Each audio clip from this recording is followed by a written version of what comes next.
পৃথিবীর ইতিহাসে কোনো নারীর জানাজায় এত মানুষের জমায়েত কি আগে কখনো হয়েছিল? হয়তো ইতিহাসের পাতা উল্টালেও এমন নজির খুঁজে পাওয়া দুষ্কর হবে। যে দৃশ্য আজ বাংলাদেশের জাতীয় সংসদ ভবন চত্বর দেখল, তা ছিল এক মহাকাব্যিক বিদায়, এক জনসমুদ্রের শোকগাথা। প্রতিটি ফ্রেমে ভেসে ওঠা সেই জনারণ্য যেন বলছে এটি গোটা বিশ্বের ইতিহাসের এক বিশাল অধ্যায়ের পরিসমাপ্তি। হিমশীতল বাতাসের এক বিষাদগ্রস্ত বুধবার ৩১শে ডিসেম্বর। ঘড়ির কাঁটায় তখন বিকেল ৩:05। সূর্যের তেজ ম্লান হয়ে আসছে, ঠিক যেমনটি অস্তমিত হলেন বাংলাদেশের রাজনীতির এক ধ্রুবতারা। জাতীয় সংসদ ভবনের দক্ষিণ প্লাজায় তখন তিল ধারণের ঠাঁই নেই। ৩ বারের সাবেক প্রধানমন্ত্রী ও বিএনপির চেয়ারপারসন বেগম খালেদা জিয়ার জানাজা সম্পন্ন হল এক ভাবগম্ভীর পরিবেশে। আকাশ থেকে তোলা ড্রোন শটে দেখা যায় সংসদ ভবনের জ্যামিতিক নকশার বাইরে যতদূর চোখ যায় কেবল মানুষ আর মানুষ। যেন পুরো ঢাকা শহর আজ শোকের চাদরে মুড়ে জমা হয়েছে এক বিন্দুতে। এই জানাজায় ইমামতি করেন বায়তুল মোকাররম জাতীয় মসজিদের খতিব মুফতি আব্দুল মালেক। তার কণ্ঠে যখন আল্লাহু আকবার ধ্বনি উচ্চারিত হল, তখন লাখো মানুষের সমবেত কণ্ঠের সেই ধ্বনি যেন আকাশ বাতাস প্রকম্পিত করে তুলল। জানাজায় উপস্থিত ছিলেন অন্তর্বর্তী সরকারের প্রধান উপদেষ্টা অধ্যাপক ড মুহাম্মদ ইউনুস এবং রাষ্ট্রপতি মোহাম্মদ শাহাবুদ্দিন। উপস্থিত ছিলেন বিএনপির ভারপ্রাপ্ত চেয়ারম্যান, মায়ের আদরের বড় ছেলে তারেক রহমান এবং মহাসচিব মির্জা ফখরুল ইসলাম আলমগীর সহ জাতীয় পর্যায়ের শীর্ষ নেতারা। বন্ধুপ্রতিম বিভিন্ন দেশের কূটনীতিকরাও এসেছিলেন এই শেষ শ্রদ্ধায় সামিল হতে।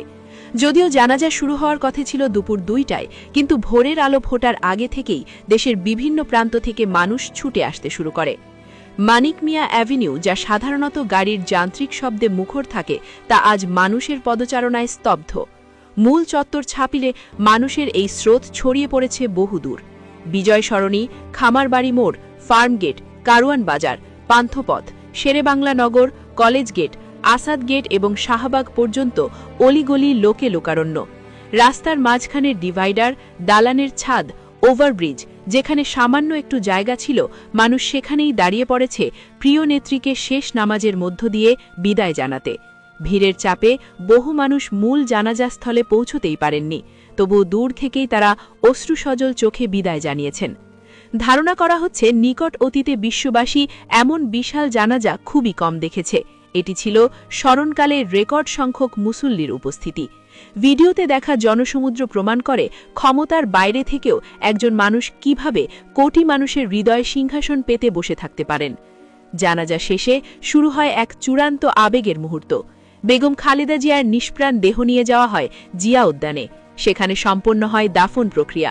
জীবনের নানা চড়াই উতরাই, জেল জুলুম আর দীর্ঘ অসুস্থতার পর অবশেষে তিনি পেলেন চিরশান্তির ঘুম। আর এই শেষ যাত্রায় সবচেয়ে হৃদয় বিদারক দৃশ্যটি ছিল তার বড় ছেলে তারেক রহমানের উপস্থিতি। দীর্ঘ প্রবাস জীবন আর রাজনৈতিক ঝড়ঝাপটা সামলে নিজ হাতে তিনি তার প্রিয় মাকে কবরে শায়িত করলেন। এক সময় যে মায়ের আঁচলে তিনি বড় হয়েছেন, আজ সেই মায়ের শরীর তিনি তুলে দিলেন মাটির বিছানায়। এ এক এমন দৃশ্য যা উপস্থিত প্রতিটি মানুষের চোখ ভিজিয়ে দিয়েছে, পাথরকেও যেন গলিয়ে দিয়েছে কান্নায়। আজকের এই দিনটি বাংলাদেশের ইতিহাসে এক অবিস্মরণীয় দিন হয়ে থাকবে। লক্ষ কোটি মানুষের এই উপস্থিতি, এই নীরব কান্না আর এই আকাশচুম্বী শ্রদ্ধা, সব মিলিয়ে বেগম খালেদা জিয়ার এই বিদায়লিপি লেখা হল স্বর্ণাক্ষরে। তিনি চলে গেলেন না ফেরার দেশে, কিন্তু রেখে গেলেন এক বিশাল শূন্যতা এবং তার প্রতি মানুষের অকৃত্রিম ভালোবাসার এক অনন্য দৃষ্টান্ত।